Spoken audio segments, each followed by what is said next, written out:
আজিৰ দিনটোৰ চেলিব্ৰিটিসকলৰ বহুতো নতুন নতুন বাতৰি লৈ মই আপোনালোকৰ কাষলৈ আহি সাজু হ'লোঁ। বলগীতে আগবাঢ়িছোঁ আজিৰ দিনটোৰ বিভিন্ন খবৰসমূহলৈ। বৰ্তমান আপোনালোকে স্ক্ৰীণত দেখিবলৈ পাইছে জনপ্ৰিয় কণ্ঠশিল্পী নীল আকাশ আৰু নেন্সী ফুকনৰ পুত্ৰ সন্তানক। নেন্সী ফুকনে ছ'চিয়েল মিডিয়া মাধ্যমত শ্বেয়াৰ কৰিছে পুত্ৰ সন্তানৰ এটি বিশেষ ভিডিঅ' আপোনালোকে স্ক্ৰীণত দেখিবলৈ পাইছে।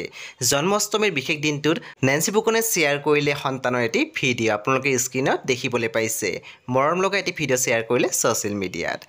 এতিয়া আগবাঢ়িছোঁ আন এটি খবৰলৈ। বৰ্তমান স্ক্ৰীণত জনপ্ৰিয় কণ্ঠশিল্পী ঋষা ভৰদ্বাজ। ঋষা ভৰদ্বাজ উপস্থিত আছিল নলবাৰী কলেজত। নলবাৰী কলেজৰ এটি অনুষ্ঠানত ভাগ লৈছিলে কণ্ঠশিল্পী ঋষা ভৰদ্বাজ। তাৰে কিছু দৃশ্য আমি আপোনালোকলৈ আগবঢ়াইছোঁ। এতিয়া আগবাঢ়িছোঁ আন এটি খবৰলৈ। বৰ্তমান স্ক্ৰীণত দেখিবলৈ পাইছে অভিনেত্ৰী অংকুষ্মিতা গগৈৰ কন্যা সন্তান। ইতিমধ্যে আপোনালোকে গম পাইছে যে অংকুষ্মিতা গগৈ মাতৃ হ'ল। অভিনেত্ৰী অংকুষ্মিতা গগৈ আৰু তেখেতৰ স্বামী বিমান ৰাজখোৱে ছ'চিয়েল মিডিয়া মাধ্যমত শ্বেয়াৰ কৰিছে সন্তানৰ এখন ফটো আপোনালোকে স্ক্ৰীণত দেখিবলৈ পাইছে। এতিয়া আগবাঢ়িছোঁ আন এটি খবৰলৈ। যতীন বৰাৰ আহিবলগীয়া ছবি ৰাঘৱৰ এটি গীত মুক্তি লাভ কৰিছিলে আৰু সেই গীতটিৰ নাম আছিলে চিলমিল টোপনিতে।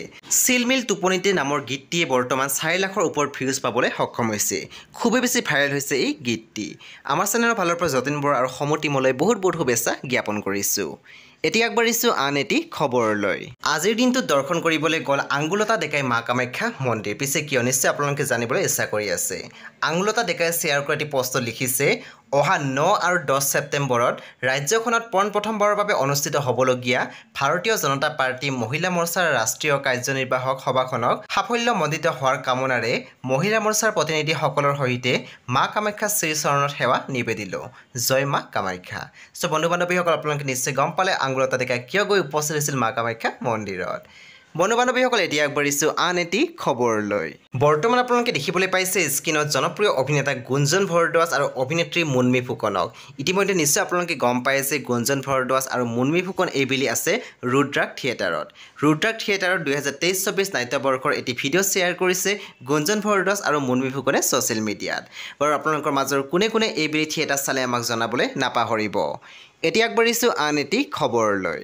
বৰ্তমান স্ক্ৰীণত জনপ্ৰিয় অভিনেত্ৰী শ্যামন্তিকা শৰ্মা আৰু লগতে আপোনালোকে দেখিবলৈ পাইছে ভ্ৰান্তি মেধিক। আজি শ্যামন্তিকা শৰ্মা আৰু ভ্ৰান্তি মেধিয়ে একেলগে বনোৱা এটি ভিডিঅ' শ্বেয়াৰ কৰিলে ছ'চিয়েল মিডিয়াত। বাৰু দুয়োগৰাকী অভিনেত্ৰীৰ ভিতৰত আপোনালোকৰ কোনগৰাকী অভিনেত্ৰী সকলোতকৈ বেছি প্ৰিয় আমাক জনাবলৈ নাপাহৰিব। এতিয়া আগবাঢ়িছোঁ আন এটি খবৰলৈ।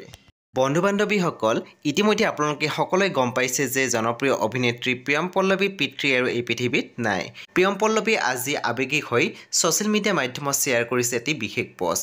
প্ৰিয়ম পল্লৱীয়ে শ্বেয়াৰ কৰা পষ্টত লিখিছে, দেউতা তোমাক লৈ মোৰো বহুত সপোন আছিল জানা, বিশ্বাস নহয় তুমি যে নাই, এতিয়াও লাগে তোমাক ঘৰত গৈ যেন দেখা পাম, ভাবিবই নোৱাৰো তুমি অবিহনে জীৱন, এতিয়াও মনত আছে তুমি তোমাৰ স্কুটিৰখনেৰে মোক নাচ শিকাবলৈ লৈ যোৱা, প্ৰতিযোগিতাবোৰত লৈ যোৱা, মই মঞ্চত নাচি থাকিলে তুমি সুখত চকুপানী টুকি থাকা, মোক ক্লাছৰ পৰা লৈ আহিলে সদায় মিঠাইৰ দোকানত সোমোৱাই মিঠাই খুৱাইছিলা, কেনেকৈ মানি লওঁ তুমি যে নাই, সেই দিনটো যে তোমাৰ মই শেষ আশীৰ্বাদ লৈ মোৰ অনুষ্ঠান কৰিবলৈ যাম মই ভবাই নাছিলোঁ দেউতা, কেতিয়াও তোমাক সন্মুখত কোৱা নাছিলোঁ যে তোমাক মই বহুত ভাল পাওঁ, এবাৰ সুবিধা যদি ভগৱানে দিলেহেঁতেন তোমাক যোৱাৰ আগত চাবলৈ, আজি মই যি হৈছোঁ কেৱল তোমাৰ বাবে, আজিও যেতিয়া মই মঞ্চত অভিনয় কৰোঁ মই তোমাক দৰ্শকৰ মাজত চকুপানী টুকি থকা দেখা পাওঁ, তোমাৰ হাঁহিৰ বাবে মই সদায় মোৰ কৰ্ম কৰি যাম দেউতা, এটাই প্ৰাৰ্থনা ভগৱানৰ ওচৰত,